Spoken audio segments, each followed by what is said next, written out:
لا اقسم بیوم القیامت ولا اقسم بالنفس اللوامہ ایحسب الانسان ان لن نجمع عظامہ صدق اللہ العلی العظیم وصدق رسول النبی الکریم ونحن على ذلك لمن الشاہدین والشاکرین والحمد للہ رب العالمین۔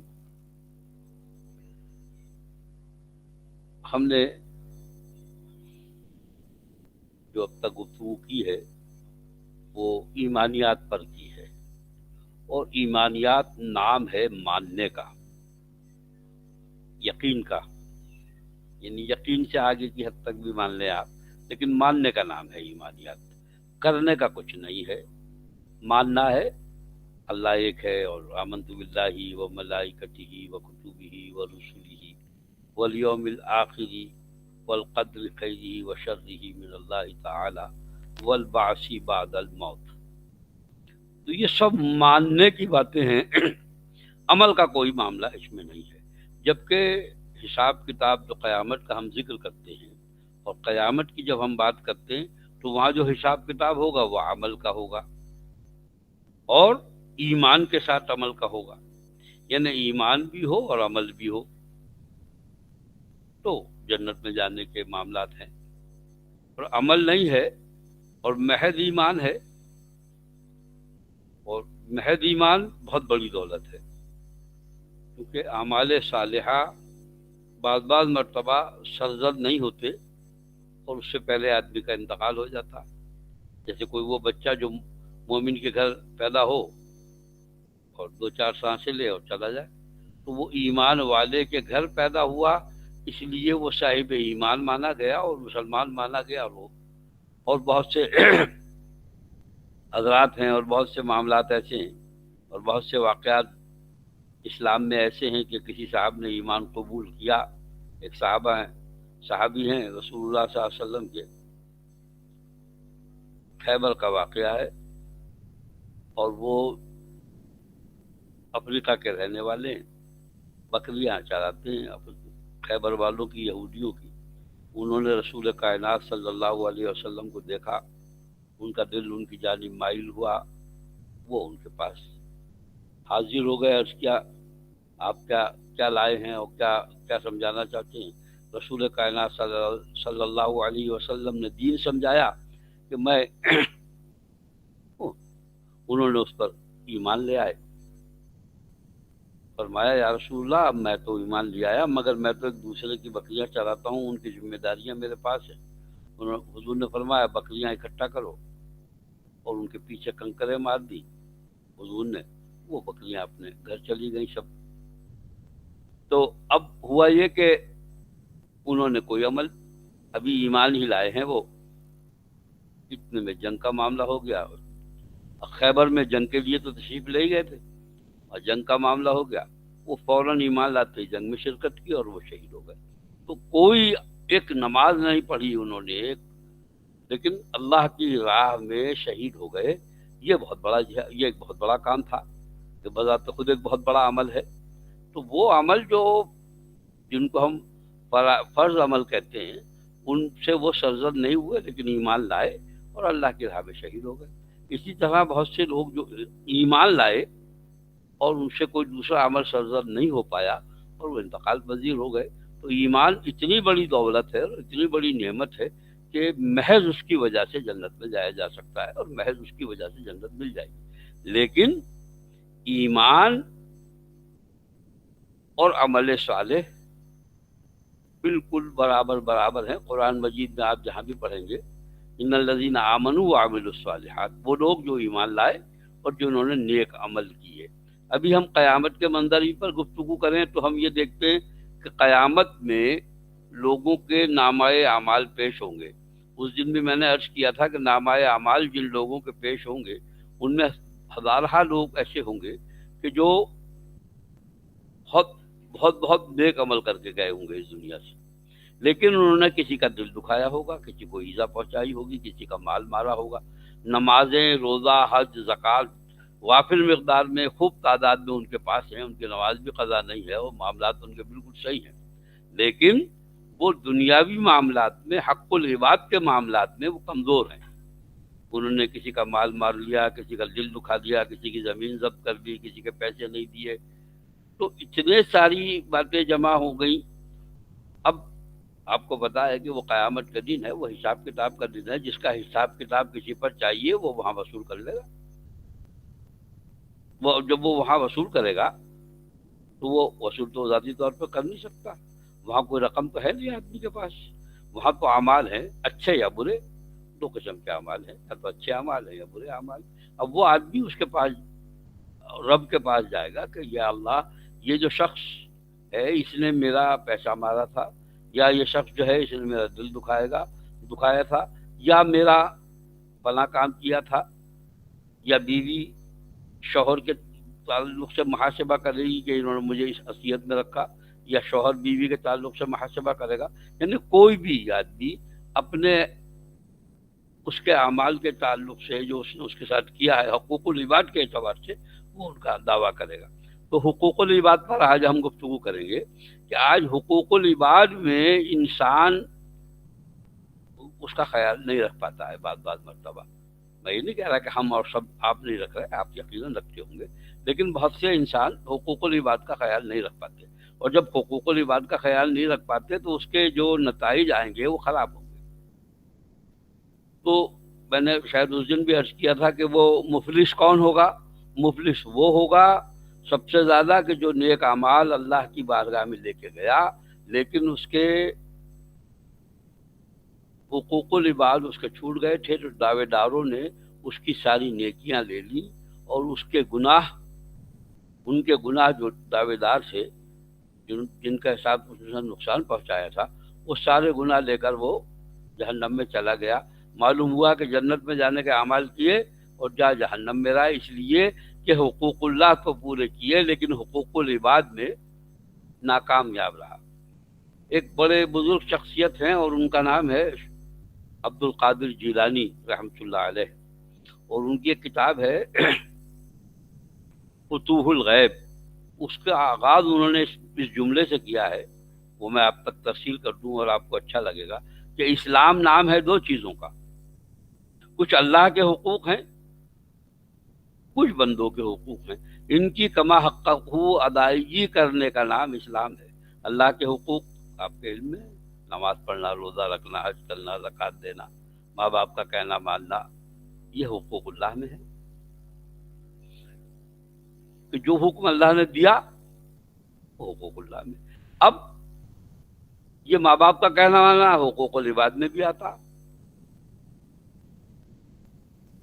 کہ وہ گھر والوں کا خیال رکھنا، تو حقوق العباد کا ادا کرنا بھی بے پناہ ضروری ہے۔ اگر ہمیں قیامت کا خوف درپیش ہے اور قیامت کا ہمیں خیال ہے تو ہمیں یہ بھی خیال ہونا چاہیے کہ ہم سے حقوق العباد نہ ترک ہو جائے، ہم کسی کا مال نہ ماریں، کسی کو اذیت نہ پہنچائیں، کسی کا ادھار لے کر ادا کریں، اور اس کا ادا نہ کرنے والے کی جو صعوبت ہوگی اس کا ایک جملہ آپ یاد رکھیے کہ رسول کائنات صلی اللہ تعالی علیہ وسلم نے اس شخص کی نماز جنازہ نہیں پڑھائی جو مقروض تھا۔ جو مقروض ہوتا تھا رسول اللہ صلی اللہ علیہ وسلم معلوم فرما لیتے تھے کہ تمہارے بھائی پہ قرضہ تو نہیں ہے، تو اگر قرضہ ہوتا تھا تو حضور فرماتے تھے کہ آپ نماز پڑھ لو۔ اس کے معنی یہ ہوئے، اب اصحاب کرام اپنے بھائیوں سے بہت محبت فرماتے تھے، اپنے آپس میں سب محبت فرماتے تھے۔ آپ جب تاریخ اسلام پڑھیں گے تو آپ کو اندازہ ہوگا کہ انصار و مہاجرین میں وہ اخوت تھی اور وہ بھائی چارہ تھا کہ جو دنیا میں اس کی مثال دوسری دیکھنے کو نہیں ملتی۔ تو وہ اپنے بھائی کا قرضہ اپنے اوپر لے لیتے تھے کہ یا رسول اللہ ان کا قرضہ میں نے اپنے اوپر لے لیا، آپ نماز، تو تب حضور صلی اللہ علیہ وسلم نماز پڑھاتے تھے۔ تو قرضہ بھی حقوق العباد کا حصہ ہے۔ کسی کا ناجائز کسی کا پیسہ لینا یا رشوت لینا یا ایسی چیزیں لینا جن سے آپ کو لگتا ہے کہ یہ جس کو آپ کا ضمیر خود قبول نہیں کرتا، وہ مت کیجیے۔ حضور نے فرمایا الراشی والمرتشی فی النار، رشوت دینے والا اور رشوت لینے والا دونوں جہنم میں ہیں۔ کیونکہ ہم قیامت کی باتیں کر رہے ہیں تو ہمیں یہ پتہ ہونا چاہیے کہ کن کن باتوں سے جہنم کی طرف کو آدمی جا سکتا ہے۔ یہ باتیں ہمیں پتہ ہونی چاہیے۔ میزان عمل پہ کھڑا ہونا ہے، خدا بند قدوس کے سامنے جواب دہی ہونی ہے۔ یہ بھی ایک بالکل سچی بات ہے کہ رسول کائنات صلی اللہ علیہ وسلم گناہ گاروں کی شفاعت فرمائیں گے، گناہ کبیرہ کا ارتکاب کرنے والے کی شفاعت فرمائیں گے، اور گناہ کبیرہ کرنے سے آدمی کافر نہیں ہوتا۔ یہ بھی آپ کو ذہن میں رکھنا چاہیے۔ گناہ کر لے تو توبہ کر لے۔ انسان خطا کا بنا ہوا ہے، انسان سے غلطیاں ہوتی ہیں، ہم سے بھی ہوتی ہیں، سب سے ہوتی ہیں۔ غلطیاں انسان سے ہو جائیں، اس کی وہ اللہ سے رجوع کر لے۔ اللہ تواب و رحیم ہے، تواب ہے۔ تواب کے توبہ کے معنی اگر آپ سمجھ لیں، گناہ کبیرہ چچا، گناہ کبیرہ، گناہ کبیرہ کہتے ہیں اس گناہ کو جو بہت بڑا گناہ ہے۔ بہت بڑا گناہ جھوٹ بولنا اور زنا کرنا، والدین کی نافرما برداری کرنا، رشوت لینا، نماز چھوڑ دینا، بہت ایک طویل فہرست ہے گناہ کبیرہ کی۔ بڑے بڑے گناہ جو ہیں وہ گناہ کبیرہ کہلاتے ہیں۔ چھوٹے چھوٹے گناہ، مذاق میں کسی کا دل دکھانا، یہ بھی یہ گناہ صغیرہ ہے، لیکن گناہ کبیرہ کی فہرست میں آ جاتا، کیونکہ دل دکھانے سے زیادہ، میں نے اس دن بھی عرض کیا تھا کہ اس سے زیادہ کوئی بڑی بات، تکلیف دہ بات نہیں ہوتی۔ کم تولنا، کم ناپنا، یہ سب گناہ کبیرہ ہیں۔ اور غیبت کرنا، غیبت تو صاحب میں نے یہ سوچا ہے کہ جب میں کبھی آپ سے گفتگو کروں گا اور مجھے موقع ملتا رہا آپ سے گفتگو کرنے کا، تو میں غیبت کو اور چغلی کو، ان سب کو الگ الگ ٹاپک بنا کر ایک دن اس پر گفتگو کروں گا۔ اس وقت تو ہم کسی طائرانہ نظر ڈال لیں تو گناہ کبیرہ کے ارتکاب سے آدمی کافر نہیں ہوتا، مومن رہتا ہے۔ اس لیے حضور نے فرمایا کہ جو آدمی شراب پیتا ہے تو جب وہ شراب پیتا ہے تو ایمان اس کے دل سے نکل جاتا ہے، اور جو شراب پی چکتا ہے ٹھیک ہو جاتا ہے، پھر اس کے دل میں ایمان آ جاتا ہے۔ قرآن مجید کی بھی آیت ہے، یا ایھا الذین آمنوا لا تقربوا الصلاۃ وانتم سکارا، اے لوگو جو ایمان لائے ہو نماز کے قریب مت جاؤ جب تم نشے کی حالت میں ہو۔ اس کے معنی یہ ہوئے کہ کفر تو نہیں ہے شراب پینا، گناہ کبیرہ ہے، یہ عمل شیطان ہے، کفر نہیں ہے۔ تو کفر سے بچنا بے انتہا ضروری ہے، کفر کا سمجھنا بھی بہت ضروری ہے۔ اعمال کیسے ٹھیک رکھیں، کفر کا بتاؤ چچا پھر۔ ہاں میں بس کر رہا ہوں۔ کفر کہتے ہیں، کفر کے ویسے لغوی معنی ہیں چھپانا، کسی چیز کو چھپانا۔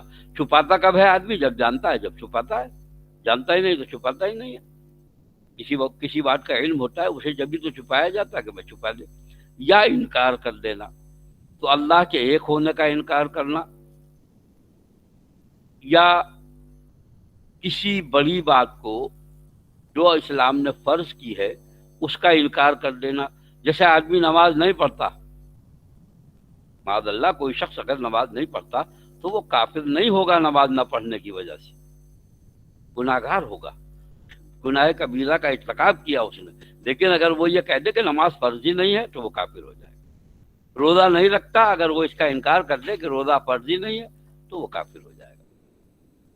یا وہ ایسی بات، یا کسی نبی کی شان میں ہلکی سی گستاخی کرنا بھی کافر ہے۔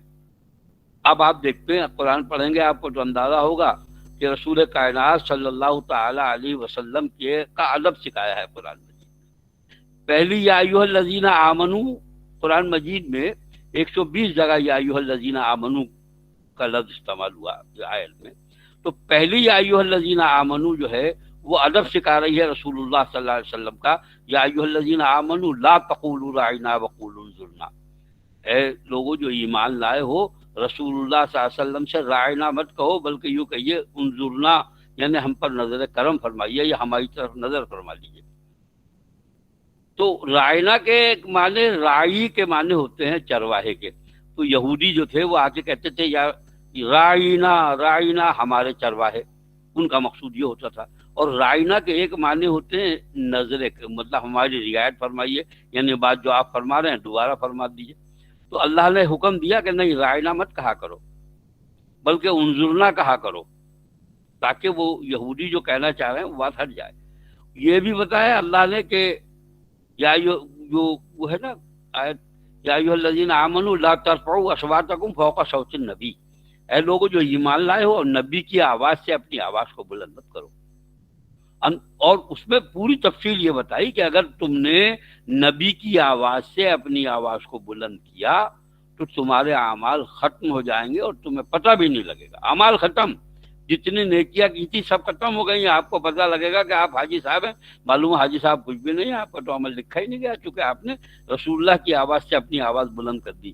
اور جو ذہین لوگ ہیں، آواز کے بلند کرنے کے جتنے معنی ہوتے ہیں وہ سب سمجھ میں آ جائیں گے۔ رسول اللہ صلی اللہ علیہ وسلم کی حیات ظاہری میں تو آواز بلند کی جا سکتی تھی بظاہر، رسول اللہ کے سامنے زور سے بولنے پر، اب رسول اللہ کی بارگاہ میں زور سے بولنے پر آواز، لیکن آپ بچڑاؤں میں بیٹھ کر اور اپنے گھروں پہ بیٹھ کر بھی رسول اللہ کی بات سے اپنی بات بڑی کرنا چاہیں گے تو یہ بھی رسول اللہ کی آواز سے آواز بڑی کرنا ہے۔ تو اس قسم کی باتیں اگر آپ غور کریں گے تو ہمیں بہت ساری باتیں یہ سمجھ میں آئیں گی۔ جن باتوں کو اللہ نے اور اس کے رسول نے کرنے کا حکم دیا ہے وہ کیجئے، جن باتوں کو اللہ اور اس کے رسول نے نہ کرنے کا حکم دیا ہے وہ مت کیجئے۔ ایک ضابطہ ہے۔ اچھا صاحب یہ عمل کیسے ہوگا کہ جو جن کا حکم دیا ہے وہ کریں اور جن کا حکم نہیں دیا اور منع کیا ہے جن سے وہ نہ کریں؟ تو موٹی موٹی باتیں تو سب کو پتا ہے، سب جانتے ہیں کہ شراب پینا حرام ہے، سب جانتے ہیں کہ جوا کھیلنا حرام ہے، سب جانتے ہیں کہ تضییع اوقات وقت کا ضائع کرنے سے زیادہ بری بات کوئی نہیں، لیکن ہم کرتے ہیں۔ اپنا وقت جو ہے دوسرے نیکیوں سے بچا کر دوسرے کاموں میں لگاتے ہیں، یہ سب جانتے ہیں گناہ ہے، خرابی کی بات ہے، لیکن اسے کرتے ہیں، اس سے اچھا شیطان سب سے زیادہ پریشان آپ سے یوں ہے کہ وہ میں جو جملہ کہہ رہا ہوں بہت غور سے سنیے گا کہ وہ سوجا سنوار کے لاتا ہے، بڑا پٹا پٹو کے آپ سے گناہ کا ارتکاب کراتا ہے، اور پھر جب آپ گناہ سے فارغ ہو جاتے ہیں اور آپ کا دل ندامت کرتا ہے اور آپ کو یہ احساس ہوتا ہے کہ مجھ سے شدید غلطی ہو گئی اور آپ ایک بارگاہ ربوبیت میں اپنی آنکھوں کو بھگو لیتے ہیں اور آپ کی آنکھیں نم ہو جاتی ہیں اور آپ رونے لگتے ہیں اور آپ توبہ کر لیتے ہیں، تو وہ گناہ ایسے مٹ جاتا ہے جیسے آپ نے کیا ہی نہیں تھا، اس کی ساری محنت حقارت ہو جاتی ہے۔ تو سب سے بڑی بات، سب سے بہتر طریقہ یہ ہے، ہمیں قیامت ہمارے سامنے درپیش ہے، موت ہمارے سامنے ہے اور ہمیں خداوند قدوس کے سامنے جواب دہی دینی ہے اور ہمیں حاضر ہونا ہے اور ہمارا ایمان ہے، تو ہمیں یہ چاہیے کہ ہم اپنے معاملات کو، اپنے حالات کو، اپنے خیالات کو پاکیزہ رکھیں جہاں تک ہو سکے۔ غلطیاں ہو جائیں، خیال رکھیں ہم سے غلطی ہوگی، ایسا نہیں ہے کہ ہم آج سے یہ نیت کر لیں گے کہ ہم غلطی نہیں کرنے کا، تو ایسا نہیں ہے، غلطیاں ہوں گی، لیکن توبہ کا دروازہ سورج کے مغرب سے نکلنے تک کھلا ہوا ہے، اور سانس کے نزع یہ تو اجتماعی طور پر کھلا ہوا ہے سورج کا دروازہ، اور فردن اس وقت تک کھلا ہوا ہے جب تک آدمی حالت نزع میں نہیں جاتا، یعنی جب تک اس پہ سکرات موت، اور یہ موت کنفرم اس کے بعد لوٹتا نہیں ہے سکرات سے آدمی، نزع سے واپس کبھی نہیں لوٹتا، تو نزع کے وقت بھی توبہ کا دروازہ بند ہو جاتا ہے، لیکن وہ فرد کے لیے بند ہوتا ہے، ہمارے لیے دروازہ کھلا ہوا ہے، ہم استغفار پڑھیں اور کہیں استغفر اللہ، اللہ ہمیں معاف کر دے اور توبہ کر لے۔ اور ایک قرآن مجید کی آیت کا میں مفہوم آپ کے سامنے عرض کروں، اور شاید اگر مجھے انس بھائی یاد دلا دیں، وہ لوگ وَلَوْ أَنَّهُمْ ظَلَمُوا أَنفُسَهُمْ جَاءُوكَ فَاسْتَغْفِرُوا اللَّهَ وَاسْتَغْفَرَ لَهُمُ الرَّسُولُ لَوَجَدُوا اللَّهَ تَوَّابًا رَحِيمًا، اس قسم کا کوئی بات کرنے میں آیت کم رہ گئی ہو، کہ وہ لوگ جنہوں نے اپنے نفسوں پر ظلم کیا ہے، یعنی غلطیاں ان سے سرزد ہوئی ہیں، اور وہ آپ کے پاس آئیں، بارگاہ رسالت میں آپ صلی اللہ علیہ وسلم میں حاضر ہوں اور رسول اللہ سے کہیں کہ آپ ہمارے لیے استغفار کیجئے، اور رسول اللہ ان کے لیے استغفار کریں، تو اللہ تعالیٰ کو وہ تواب و رحیم پائیں گے۔ اس کے معنی یہ ہوئے کہ ہم سے اگر خدا نہ کرنا کوئی گناہ سرزد ہو جائے تو ہم اللہ کے رسول کا واسطے سے آج بھی اللہ سے اپنے گھر بیٹھ کر بھی، یہ نہیں کہ ہم مدینہ طیبہ حاضر ہوں، نہیں، ہم آج بھی اپنے گھر بیٹھ کر بھی رسول اللہ صلی اللہ علیہ وسلم کی بارگاہ دے کر پناہ میں درود پیش کرتے ہیں، یا ان کا واسطہ دے کر اللہ سے دعا مانگ سکتے ہیں کہ اللہ تعالی ہمیں بخش دے اور ہم سے جو یہ خاص گناہ ہوا ہے اس سے معاف کر دے اور آئندہ یہ گناہ نہیں کریں گے، معاف ہو جائے گا انشاءاللہ۔ اور ایک اور آیت ایسی خوشخبری کہ آپ کو سن کے طبیعت خوش ہوگی کہ یا ایھا الذین آمنوا لا تقنطوا من رحمت اللہ ان اللہ یغفر الذنوب جميعا انہ هو الغفور الرحیم۔ اے لوگو جو ایمان لائے ہو، اللہ کی رحمت سے نا امید مت ہو، جو ایمان لائے ہو اللہ کی رحمت سے نا امید مت ہو۔ ان اللہ یغفر الذنوب جميعا، بے شک اللہ تمام گناہوں کو بخش دے گا، بے شک اللہ تمام گناہوں کو بخش دے گا، وہ بہت غفور الرحیم ہے۔ یہ ساری باتیں اگر آپ کے ذہن میں ہیں اور یہ ساری باتیں آپ اپنے خیال میں رکھتے ہیں اور آپ ان کو سوچتے ہیں اور روزانہ استغفار کرتے ہیں اور اپنا محاسبہ کرتے ہیں اور اپنے بارے میں سوچتے ہیں کہ آج مجھ سے کیا غلطی ہوئی اور کیا عمل مجھ سے نیک سرزد ہوا ہو، اس پر شکر ادا کیجئے اور جو غلطی ہوئی ہے اس سے توبہ کیجئے، تو معاملہ انشاءاللہ الرحمن کل صاف ہوگا اور کل قیامت کی جواب دہی میں آسانی ہوگی۔ یہ والی آیت بھی بتاؤں گا۔ یہ فرما رہے ہیں وَلَسَوْفَ يُعْطِيكَ رَبُّكَ فَتَرْضَىٰ، یعنی اللہ تعالیٰ رسول کائنات صلی اللہ تعالیٰ علیہ وسلم سے ارشاد فرماتا ہے کہ ہم اللہ تعالیٰ آپ کو اتنا عطا فرمائے گا کہ آپ راضی ہو جائیں گے۔ یہی ہے صاحب، تو یہ معلوم ہوا صاحب، یہی ہمارا وسیلہ ہے اور یہی ہمارا سارا معاملہ ہے کہ کل قیامت کے دن رسول اللہ صلی اللہ تعالیٰ علیہ وسلم ہماری شفاعت فرمائیں گے۔ لیکن یہ کہہ کے آپ کل رسول اللہ صلی اللہ تعالیٰ علیہ وسلم ہماری شفاعت فرمائیں گے اس لیے ہم تو گناہ پہ گناہ کرتے ہیں۔ آپ رحمت للعالمین صلی اللہ علیہ وسلم کی امت ہیں، آپ خیر الانبیاء کی امت ہیں، آپ خیر الامم ہیں، آپ سب سے بہترین امت ہیں۔ کنتم خیر امت اخرجت للناس، تم سب سے بہترین امت ہو جو لوگوں میں سے نکالے گئے ہو۔ تو ہمیں تو اپنے معاملات، اپنے خیالات اور اپنے سب معاملات کو ٹھیک کرنا پڑے گا۔ ایک بات اور قیامت کے لیے سن لیجیے، آپ اپنی ذمہ داری کو جو قیامت کے دن آپ کو ادا کرنی ہے اس ذمہ داری کو سمجھ لیجیے۔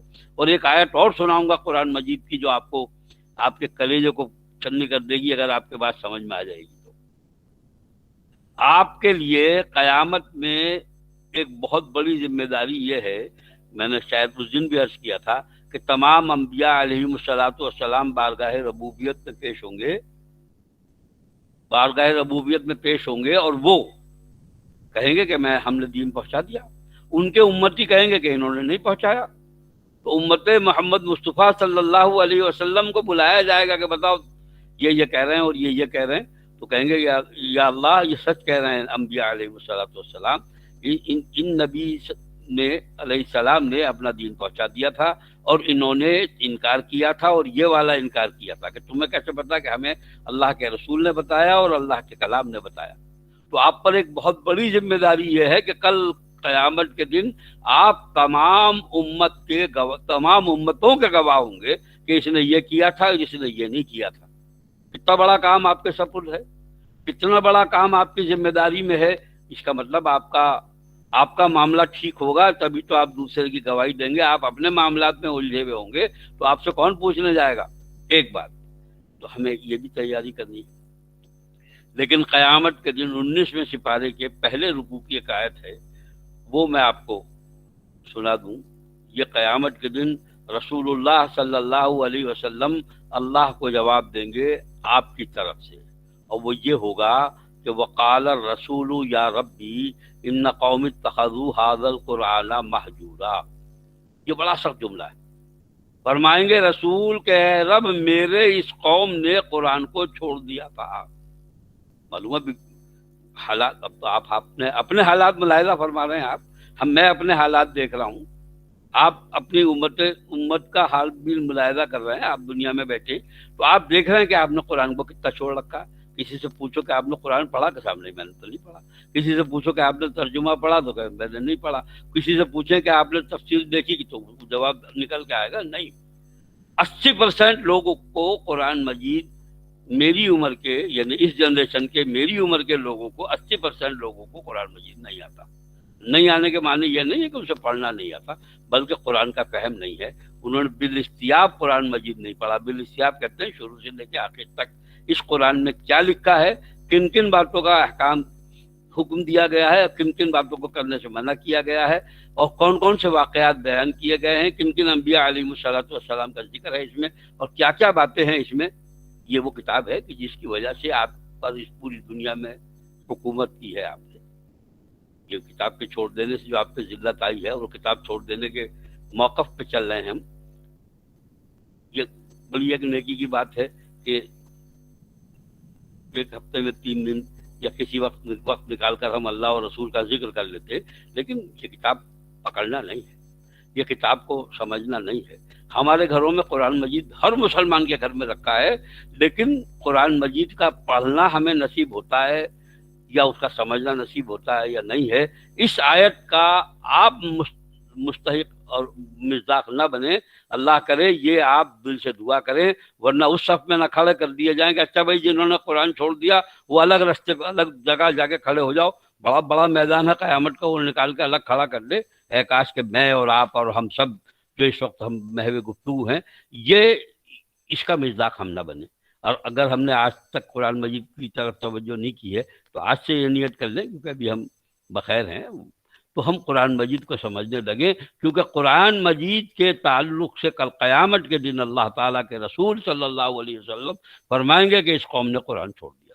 وقال الرسول یا ربی ان قوم اتخذوا هذا القرآن مہجورا. 19واں سپارہ پہلا رکوع نکال کے پڑھ لیجئے، اس میں یہ آیت آپ کو نظر آئے گی، اور اس آیت کا ترجمہ دیکھ لیجئے، اور پھر آپ اپنے بارے میں اور میرے بارے میں سوچئے کہ ہم کتنا قرآن مجید پڑھ رہے ہیں اور کتنا قرآن مجید پہ عمل کر رہے ہیں. چھوڑنے کے معنی یہ نہیں ہے کہ اس نے روزانہ رٹا نہیں تھا، یا حفظ نہیں کیا تھا، یا پڑھا نہیں تھا، یا اس کا ترجمہ نہیں جانتا تھا، بلکہ اس کی زندگی سے قرآن نکل گیا تھا.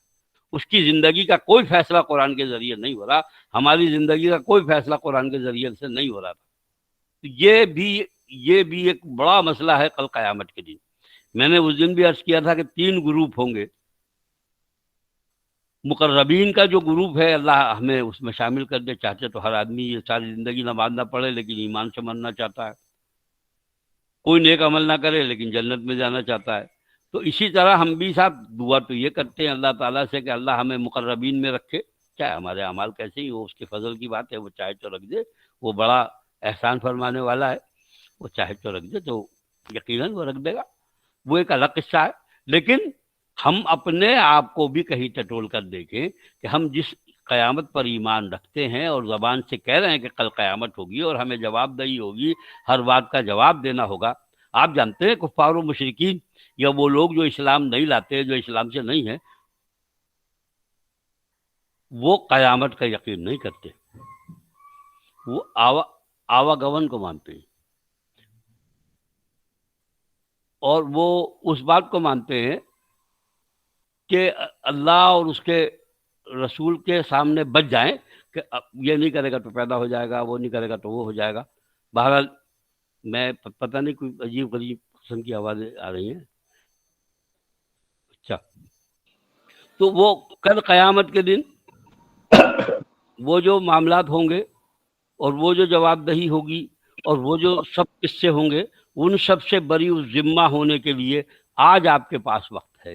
آج آپ کے یہ بات سمجھ میں آ گئی ہے کہ ہمیں یہ کرنا ہے اور یہ نہیں کرنا ہے. اگر ہم نے اس کے باوجود بھی انہی معاملات پر جن پر ہم گامزن تھے کل تک، اب آپ کو پتہ ہو گیا کہ قرآن کا چھوڑ دینے والوں کی فہرست میں ہمیں نہیں ہونا ہے، تو ہمیں کسی نہ کسی صورت قرآن سے جڑنا ہے، اس کے ترجمے سے جڑ جائیں، اس کو پڑھنے سے جڑ جائیں، اس پر جن باتوں پر احکامات. اچھا، بڑے مزے کی بات یہ ہے ان سب باتوں پر ہم عمل کرنے کو اگر ہمیں پتہ ہو تو بہت آسان ہے عمل کرنا.